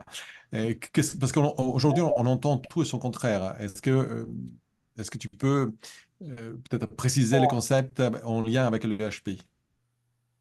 On entend tout et son contraire, c'est vrai. Alors, en termes de… Il y a deux aspects dans cette question-là. Il y a la sensorialité et il y a la sensibilité. Donc, il y a les émotions et il y a les sens, finalement. Donc, ce qu'on sait des enfants au potentiel, par exemple, et c'est une collègue, Laurence Veuve-Douvray, qui a beaucoup écrit sur les aspects aussi psychomoteurs des enfants. Elle dit c'est œil de lynx et mémoire d'éléphant. Pourquoi œil de lynx? Parce que les sens sont en permanence aux aguets. Et ça, c'est vrai. Ça veut dire que c'est un peu l'antenne satellite. Les sens sont en permanence aux aguets, à voir si ça, apprendre un peu tout. Et donc ça, c'est lié à une plus grande sensorialité. On ne peut pas en démordre, c'est mathématique, c'est comme ça. Si j'ai les sens ouverts en permanence, sensoriellement, je ne suis pas exactement le même que quelqu'un qui n'a pas les sens ouverts en permanence. Donc il y a cette question de sensorialité qui, effectivement, les personnes au potentiel ont parfois, enfin pas parfois, ils sont plus sensibles, ils ont les sens plus aiguisés et en permanence ouverts. C'est ça que ça veut dire la sensorialité finalement. Et y compris sur les émotions. Ils ont une plus grande empathie, perception des émotions. Et ça, on a des recherches aussi qui nous le disent. Ils ont une meilleure perception de leurs émotions et des émotions des autres avec un plus grand registre de vocabulaire pour identifier et parler de leurs émotions et de celles des autres. Alors, souvent, les personnes au potentiel me disent ou nous disent « je ne sais pas gérer mes émotions, je suis une catastrophe ». Et en fait, paradoxalement, les personnes au potentiel gèrent mieux leurs émotions qu'un neurotypique. Ça veut dire que si on donne cette quantité d'émotions à un neurotypique, le neurotypique, il arrête de fonctionner, je caricature un peu, le haut potentiel a ça d'émotions, il continue de fonctionner. Donc, c'est en ça qu'on dit qu'ils ont une meilleure gestion de leurs émotions, parce qu'à quantité égale d'émotions, il y en a un qui n'arrive plus à fonctionner ou très mal, et l'autre continue son chemin. Alors, effectivement, ce qu'ils disent à chaque fois, c'est beaucoup d'énergie, c'est énergivore. Mais ils font quand même les choses. Les autres, ils n'y arrivent pas, par exemple. Voilà, c'est un peu ça, la sensorialité et les émotions, finalement. Alors, il y a Johanna qui pose une question d'une situation qui arrive souvent. Le HP qui n'a pas acquis des méthodes de travail scolaire car savait la leçon sans réviser, mais plus tard, angoisse au lycée car les exigences montent et qu'il y a un risque peut-être d'échec, un risque de refus scolaire. Alors, comment accompagner cette difficulté, cette demande? Alors, il n'y a pas de risque d'échec scolaire s'il fonctionne à sa façon. C'est pas une question. La personne au potentiel, en fait, on me dit souvent, mon enfant ne sait pas faire d'efforts. Oui, il ne sait pas faire d'efforts, très bien. Et après, c'est quoi le problème? On est dans un monde où, effectivement, le neurotypique, il doit mouiller sa chemise, entre guillemets, pour que ça vaille le coup, pour que le travail il soit bien fait. Le haut potentiel, ça lui tombe de la tête. C'est un peu Archimède dans sa baignoire. C'est ça aussi, j'en ai pas parlé, mais l'intelligence intuitive, c'est Archimède dans sa baignoire. Il a tout un tas de connaissances, des briques d'informations, et pendant qu'il regarde ses pieds, le puzzle s'assemble dans sa tête et bim, ça lui dit Eureka. Voilà. Donc, ça demande zéro effort. Ça demande juste d'ouvrir les antennes et d'aller chercher tout un tas de connaissances. Et ensuite, le cerveau fait le reste en bruit de fond. Donc, ça, c'est zéro effort. Et ce n'est pas une question d'avoir appris le fonctionnement scolaire, c'est une question d'avoir appris à fonctionner à sa façon. C'est-à-dire, par exemple, un enfant qui a l'intuition mathématique, et il y en a beaucoup, et on sait que l'intuition scientifique, ça existe, et ça existe chez les chercheurs, l'intuition mathématique, ça existe, donc ce n'est même pas une vue de l'esprit, c'est un fait. D'ailleurs, vous regardez l'énoncé du problème de maths, vous regardez par la fenêtre, et paf, vous avez la solution. Et moi, j'ai vu des jeunes qui faisaient ça en maths sup, maths spé, donc ce n'est pas juste le 2 plus 2, c'est l'intuition mathématique. Sauf que le professeur, lui, qu'est-ce qu'il veut? Il veut effectivement qu'on écrive l'énoncé, qu'on écrive le résultat, mais qu'on mette le cheminement. Or, quand on a l'intuition mathématique, ben, on a l'énoncé, puis on a le résultat, puis on n'a rien au milieu. Donc là, ça ne va pas marcher. Donc, soit on apprend aux jeunes à faire du logico-mathématique, j'ouvre les parenthèses et je résous mon équation, et là, il va perdre son intuition mathématique, donc il n'est pas en phase avec lui-même. Et à tous les coups, on va lui dire bah, raisonnement juste, mais erreur d'inattention, donc c'est faux. Soit il garde l'intuition et il met, sans avoir d'étape au milieu, on lui dit bah, tu as copié sur le voisin, donc ça ne marche pas. Donc en fait, ce que je suis en train de dire, c'est qu'il faut donner au prof ce que le prof attend, mais à sa façon. Donc je prends mon intuition mathématique, mon résultat il est juste et je le sais, je le mets 10 lignes plus bas et je remonte et j'écris n'importe quoi, n'importe quelle étape qui conduit à ce raisonnement-là. Et donc là, j'ai appris à fonctionner à ma façon, j'ai appris à donner à l'extérieur ce que l'extérieur veut, et j'aurai jamais de risque de décrochage, puisque je donne aux profs ce qu'ils veulent, donc j'ai 20 sur 20 ou ce qu'on veut, peu importe, j'ai 12, peu importe. Je fais le minimum nécessaire, mais je le fais à ma façon. Et ça, il n'y a pas besoin justement de rentrer dans un carcan de travail purement scolaire. Si ce n'est pas nécessaire, ça ne sert absolument à rien. Et ça ne servira pas dans son entreprise, ça ne servira jamais, jamais de fonctionner comme ça, finalement. Merci. Il y a Fernand qui pose la question sur le lien entre HPI et burn-out. Alors, je ne sais pas si on a des recherches qui nous disent le lien entre les personnes au potentiel qui vont faire un burn-out ou un bore-out ou un brown-out, peu importe, les B-out, sont plutôt… Ça va être une question de sens, de perte des valeurs, ce qu'on a à chaque fois dans le burn-out finalement. Mais, comment je vais dire ça? Souvent, ce sont des personnes qui ne sont pas en phase avec eux-mêmes. Alors, je ne jette pas du tout la pierre, hein, mais qui, à un moment donné, effectivement, se sont investis. Comme je disais un peu tout à l'heure, qui se lancent à fond dans n'importe quoi qu'on leur demande et n'ont pas cette perception que finalement, ce qu'on leur demande, ça peut être beaucoup moins. Et donc, une fois qu'elles ont cette conscience, c'est un peu des personnes à qui il manque le mode d'emploi, quelque part. Mais effectivement, qui se lancent à fond et qui ne comprennent pas pourquoi ça ne fonctionne pas, pourquoi ça ne marche pas. Donc, il y a cette notion finalement de mode d'emploi et de règles du jeu qu'il faut leur donner. Alors, effectivement, quand j'accompagne, et malheureusement, il y en a quand même, il n'y a pas que des hauts potentiels, mais il y en a en burn-out, on ne les fait pas repartir de la même façon. Voilà. Moi, on ne peut pas renvoyer une personne en burn-out au même poste sans avoir rien changé. Ça veut dire que d'une manière ou d'une autre, si la personne au potentiel a fait un burn-out, c'est qu'elle n'était pas en phase avec elle-même. Et donc, il faut repartir, mais il faut repartir autrement. Il faut repartir en ayant des projets, de vie qui soient en adéquation avec les valeurs. On ne va pas repartir de la même façon exactement, parce que là, c'est le deuxième burn-out assuré. Donc, on part. Moi, je pense à une femme que j'ai accompagnée, qui a fait un burn-out en entreprise et qui est repartie enseignante.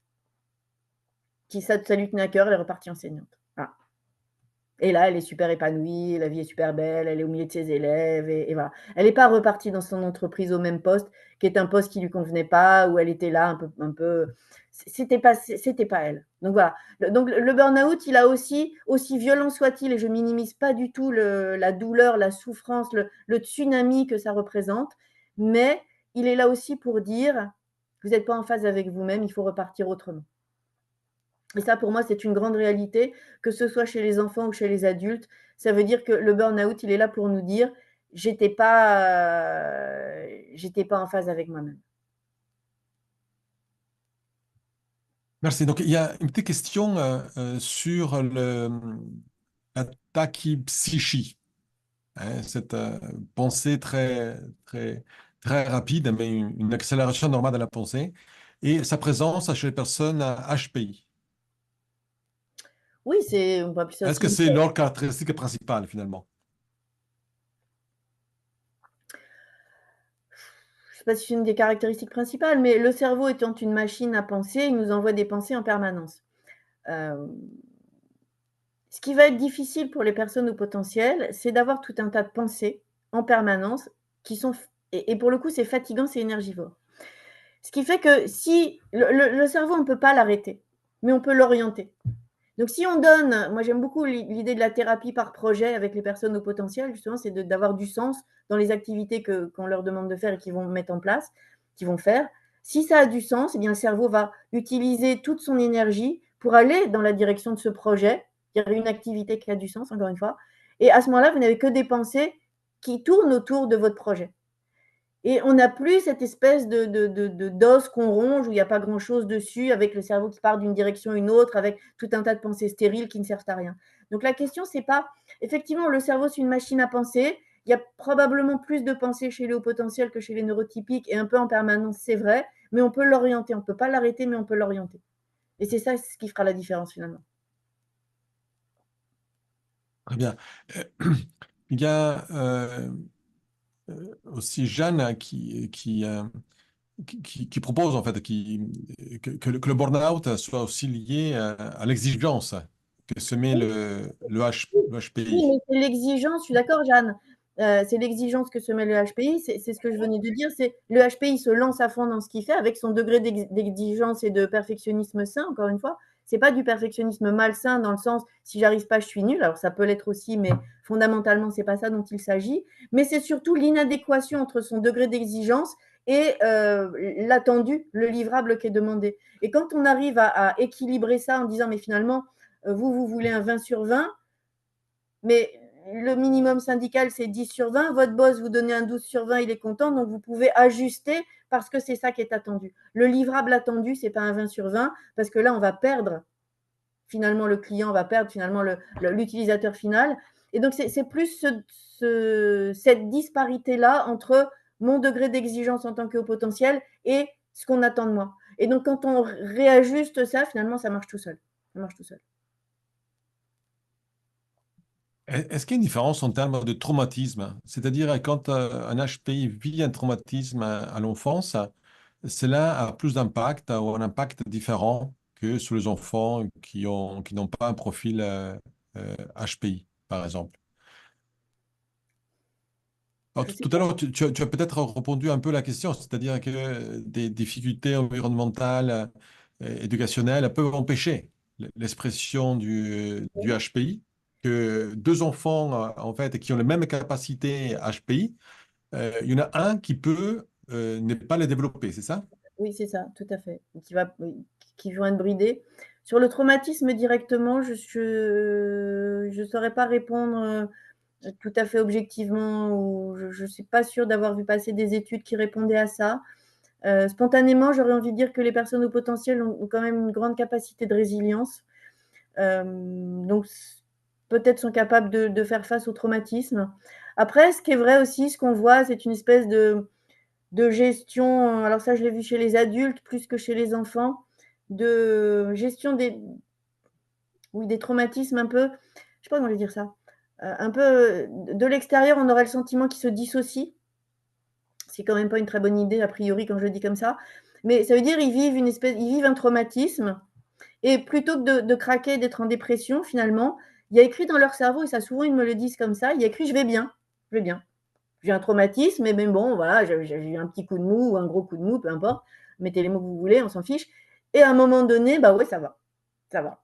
Et en fait, le ça va, parce que j'ai un truc à faire aussi, c'est ça la gestion des émotions, quand je dis on est tout là-haut, mais ils gèrent quand même la situation, donc ils vivent un deuil, je sais pas quoi, il y a un truc à faire, ils le font. Parce qu'il n'y a pas le choix aussi, il faut continuer à vivre. Et donc, ils font les choses. Et pour le coup, leur quantité d'émotion va passer sur le physique. Et eux, dans leur cerveau, il y a écrit, bah oui, ça va. Je suis en train de faire les formalités pour le deuil de mon père ou ce que vous voulez. Oui, ça va. Je ne suis pas trop atteint, ça va. Et puis, quelques temps plus tard, donc c'est le corps qui va prendre, je ne sais pas si je m'exprime très très bien, mais c'est le corps qui va prendre toute cette énergie mentale et à un moment donné va passer, alors au hasard une angine par les temps qui courent, un bout de Covid ou ce qu'on veut, et pouf, il tombe malade, physiquement. Et après, ils repartent. Donc voilà, la charge mentale va passer sur le corps qui, de temps en temps, va lâcher parce que ça fait trop. Mais spontanément, intellectuellement ou consciemment, ils n'ont pas cette conscience-là. Je ne sais pas si ça répond un peu à côté. Et ça je l'observe assez fréquemment. Les gens me le. Je n'ai pas d'études qui le disent, mais les gens m'en parlent assez régulièrement de ce phénomène-là. Ok. Il y a Sylvie qui demande peut-être une liste de références des études essentielles internationales sur le HPI. On peut peut-être le rajouter ou Ça, bien c'est lui oui, dire d'acheter ton bouquin. Mais...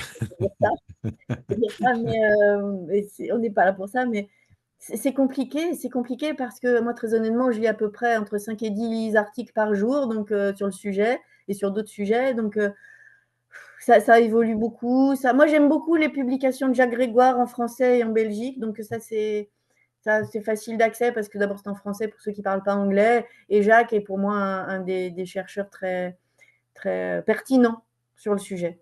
Donc, on peut citer voilà, les articles de Jacques, probablement Jacques Grégoire, peut-être le plus simple. Ou les Québécois aussi, ils sont pas mal, les Québécois. J'aime bien les Québécois. Mais maintenant, on a des courants de recherche dans tous les pays. Il y en a à Singapour, en Turquie, en Israël. Enfin, tous les chercheurs du monde se sont penchés sur la question. Donc, c'est difficile d'être exhaustif, je pense. C'est difficile.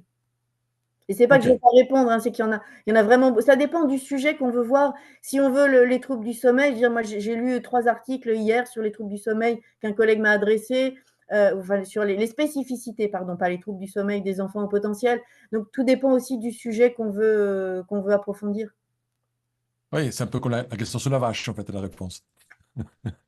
Voilà, je ne sais pas répondre à la question parce que je n'ai pas un article particulier à dire qui recenserait ça, quoi. Il n'y a pas un article qui va vous lister tout ça finalement. Si on veut regarder les potentiels évoqués chez les hauts potentiels, vous avez des trucs. Les cellules gliales, vous aurez d'autres trucs. Si vous voulez regarder l'activation des zones cérébrales en IRM fonctionnel, vous aurez d'autres trucs. Si vous voulez voir les profils de sommeil, les polysonographies, vous aurez d'autres trucs. Voilà, je ne sais Oui, pas. tout à fait. Il faut aller dans les bases de données, chercher l'article dans un domaine qui nous Sur intéresse. Medline, Hein. sur Mais en tout cas, Medline, j'ai bien entendu que le HPI lit entre 6 et 10 articles par jour sur le HPI.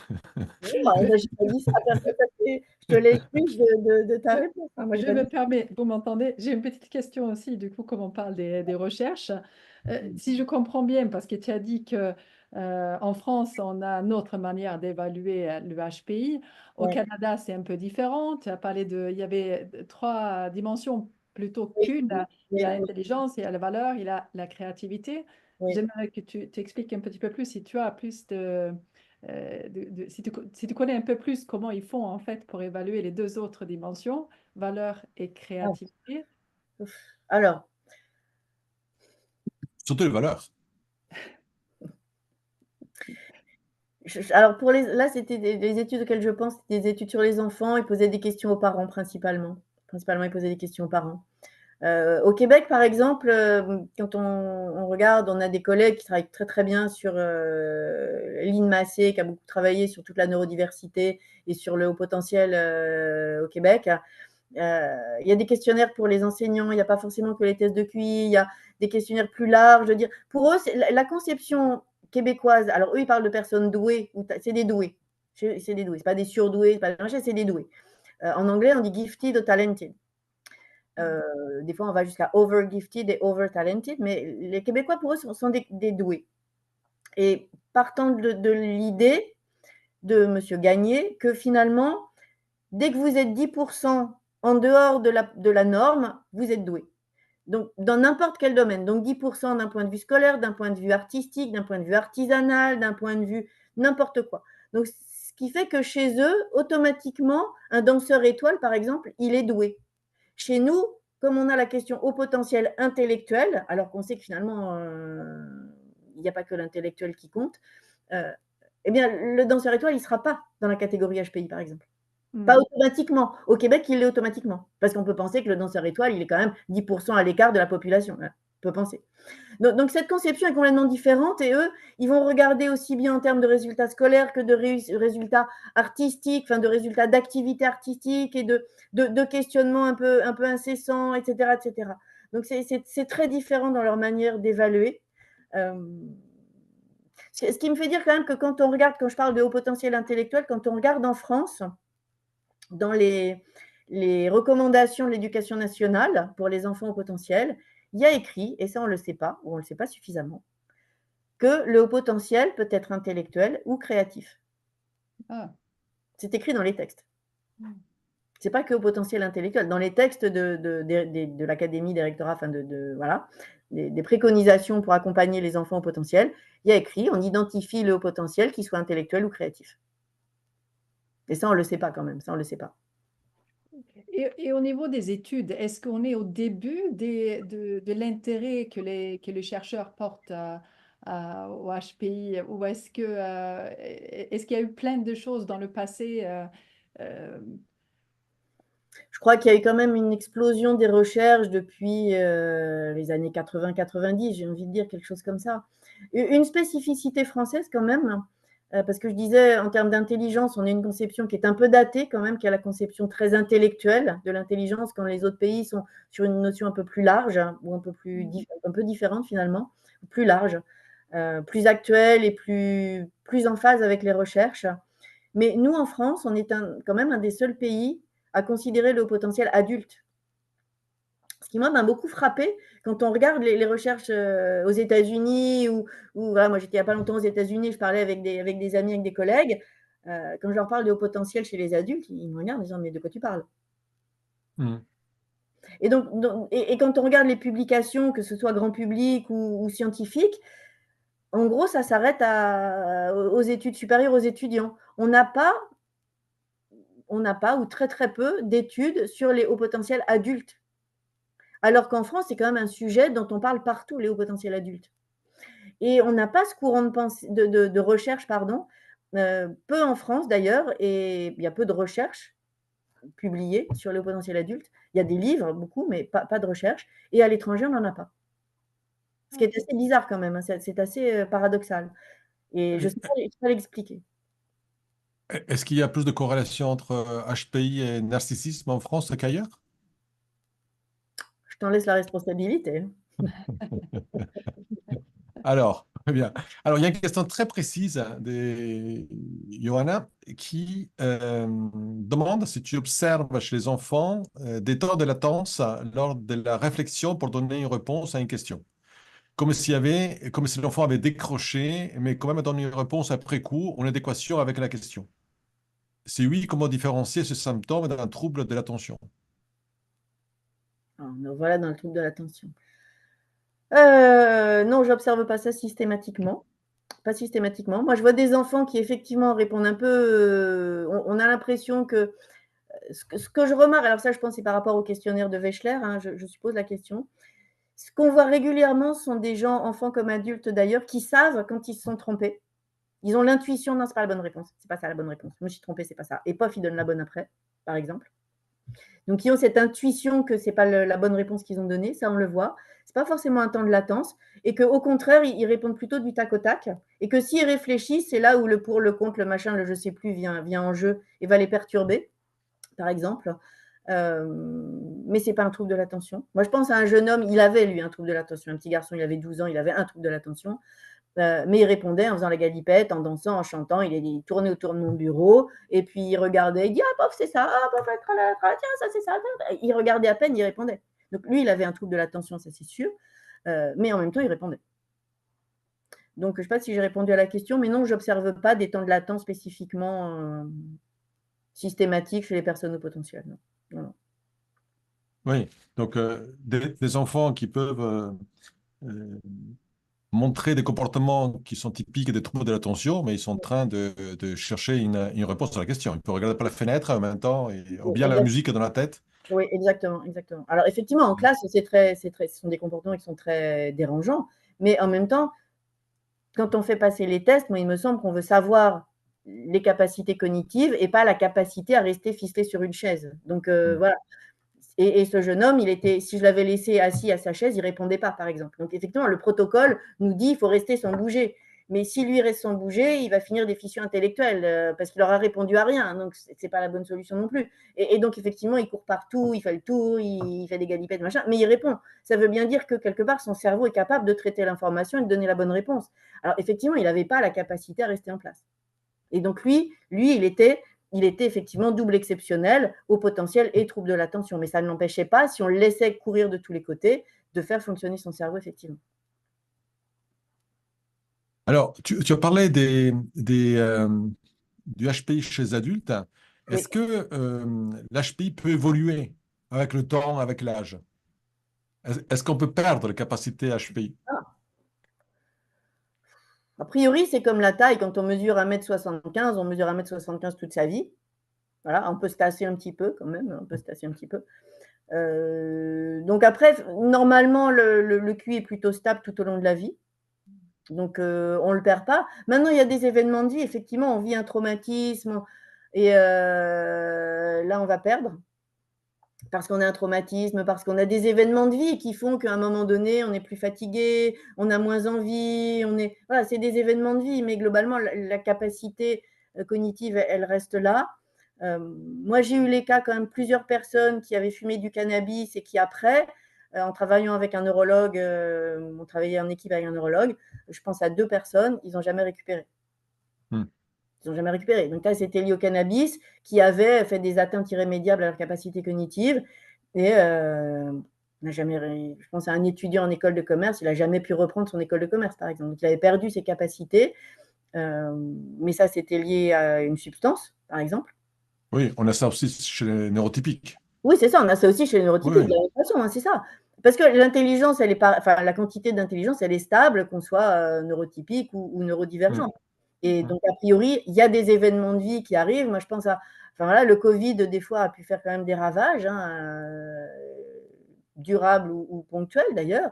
Enfin, et des fois, on se dit, enfin, moi je reconnais, j'ai eu un petit virus il n'y a pas longtemps, quelques semaines, et j'observais mon cerveau, c'est quand même très très drôle, hein, parce que je me dis, mon cerveau, il est quand même plus là, hein, quand même. C'était plus le même cerveau, ça marchait pas de la même façon. Avec notamment la notion du temps, où je peux vous dire, j'ai fait rire tout le monde, hein. Moi, on me demandait demain, on est quel jour? On est au mois de juin. Je sais objectivement que là, on est au mois d'octobre, et quand je réfléchissais pas, j'étais projetée au mois de juin. J'avais un trou temporel. Et je me dis, mais mon cerveau, quand même, il se passe des choses. Bon, aujourd'hui, c'est revenu d'aplomb, hein, ça va tout à fait, mais voilà, voilà. Mais donc oui, il se passe après, c'est les événements de vie, mais comme chez les neurotypiques, c'est pareil, hein. Très bien. Alors, il y a une petite question encore sur la forme d'intelligence.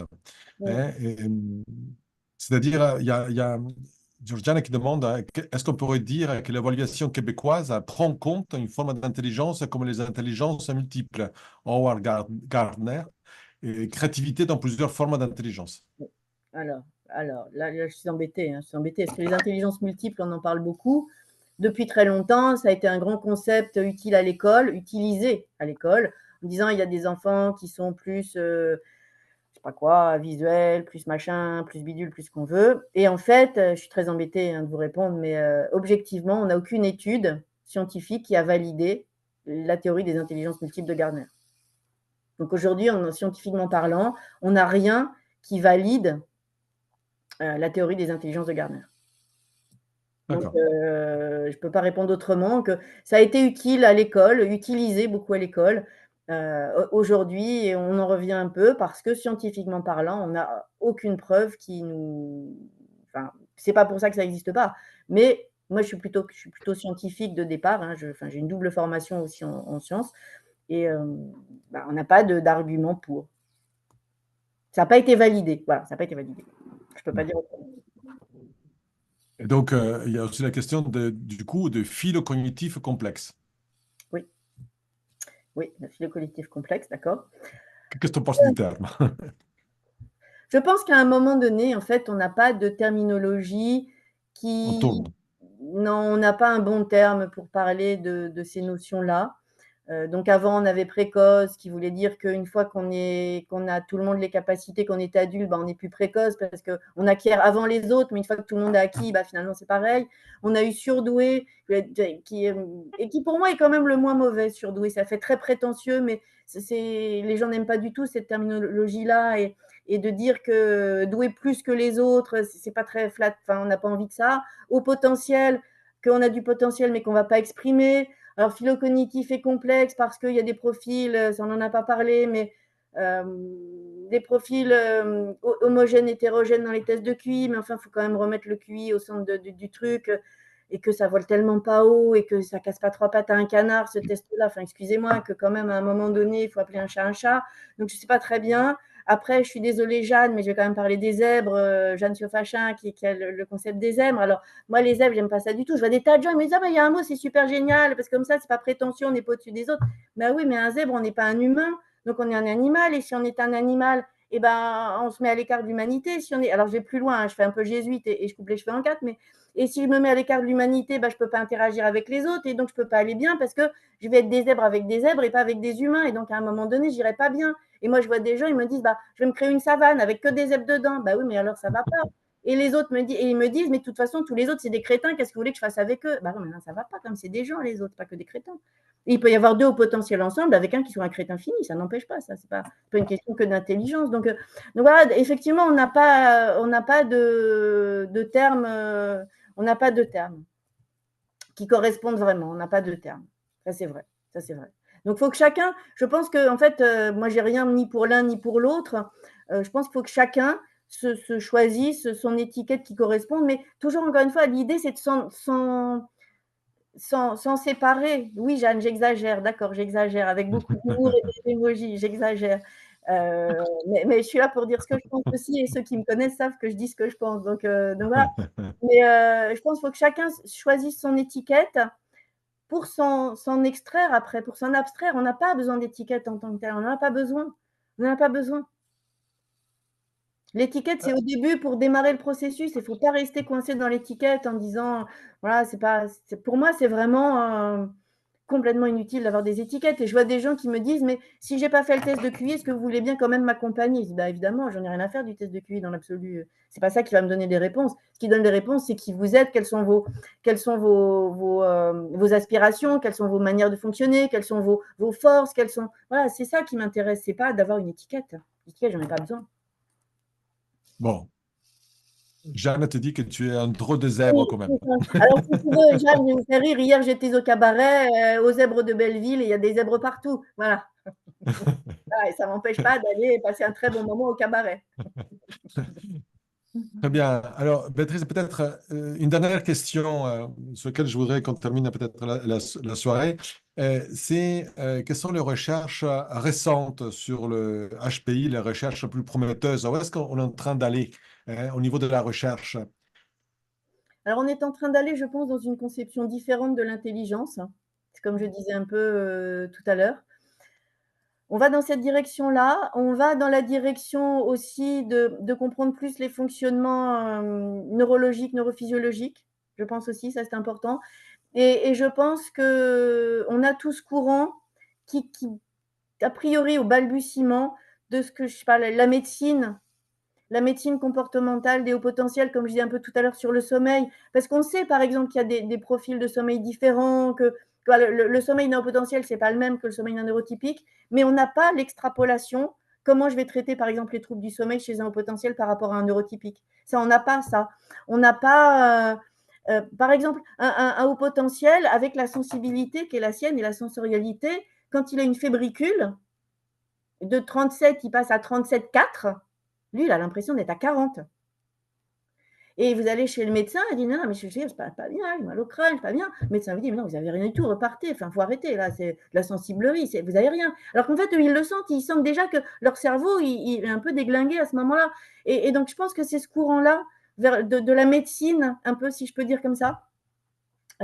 Et puis, de la médecine et même avant ça, et moi, c'est pour ça que je suis très contente d'avoir travaillé avec vous deux, de l'accompagnement aussi des hauts potentiels, parce que j'en vois tellement qu'on n'accompagne pas avec leur spécificité à eux, ou comme j'ai tout à l'heure, de dire, mais voilà, je regarde par la fenêtre, donc j'ai un trouble de l'attention. 25 à 50% des gens qui sont au potentiel avec TDAH n'en ont pas. C'est énorme. Une personne sur deux à la consulte de l'autiste n'est pas autiste.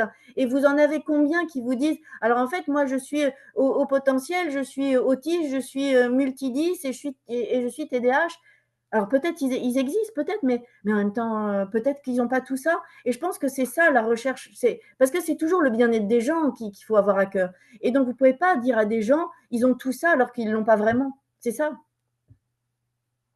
Enfin, pour moi, c'est ça l'avenir, c'est plutôt sur l'accompagnement des hauts potentiels en tant que hauts potentiels, de leurs caractéristiques, et pas de leur proposer un accompagnement qui serait de calquer celui des neurotypiques sur qui ils sont eux-mêmes. Voilà, c'est ça.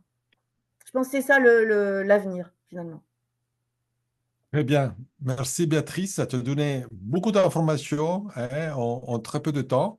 Et l'information aussi qui est en ligne sur Psylink est très très riche et répond à beaucoup des questions qui sont restées en suspendu et qui euh, aident les personnes, les psychologues en particulier à accompagner les hauts potentiels et à comprendre un peu ce fonctionnement et comment adapter aussi la, la, la prise en charge à ces Oui. caractéristiques très spécifiques. Et donc, on a détaillé beaucoup la connaissance des personnes au potentiel avant de. Ah, pardon, je croyais que c'était fini. Je voyais la diapo. Oui, on a dans la formation, j'ai beaucoup insisté aussi sur la compréhension du fonctionnement des hauts potentiels pour ne pas faire des impairs, justement, et pas utiliser le référentiel neurotypique pour les hauts potentiels. Donc, c'est pour ça qu'on l'a appelé comprendre et accompagner. Il y a quand même ce volet de comprendre qui est important et d'accompagner en fonction de cette compréhension et de cette connaissance de qui ils sont effectivement. C'est ça. Très bien. Merci beaucoup. Merci à tout le monde. Merci. J'espère que que ça a pu intéresser tout le monde. J'ai vu que personne n'est parti pratiquement de la soirée. Donc, ça veut dire que tu as réussi quelque chose d'assez rare, de garder tout le monde présent jusqu'à la fin. Hein. Et on vous donne aussi rendez-vous, il me semble, Linda, il y a un autre webinaire, non, bientôt? Oui, c'est ça, le 17 octobre, à la même heure, on va recevoir Isabelle Leboeuf qui va nous parler de la thérapie fondée sur la compassion. Donc, c'est le prochain rendez-vous le 17 octobre. Voilà, donc il y aura plutôt une soirée de compassion. Oui. Je pense que le débit des paroles sera un peu plus lent quand on parle de compassion que quand on parle d'HPI. J'ai un débit de parole assez important. Mais c'est très bien, on a eu beaucoup d'informations. C'était très Voilà. intéressant. Merci beaucoup, Béatrice. Merci à vous deux, merci et merci à tout le monde de votre participation.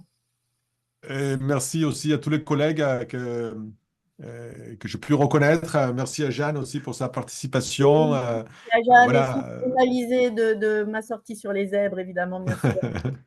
Et merci à tous ceux qui ont posé les questions. Merci beaucoup. Allez, bonne soirée Bonne tout soirée. le monde et à la Et à la prochaine peut-être. À la Allez, au prochaine. revoir. Beaucoup, bonne soirée. Au Au revoir. revoir. Au revoir.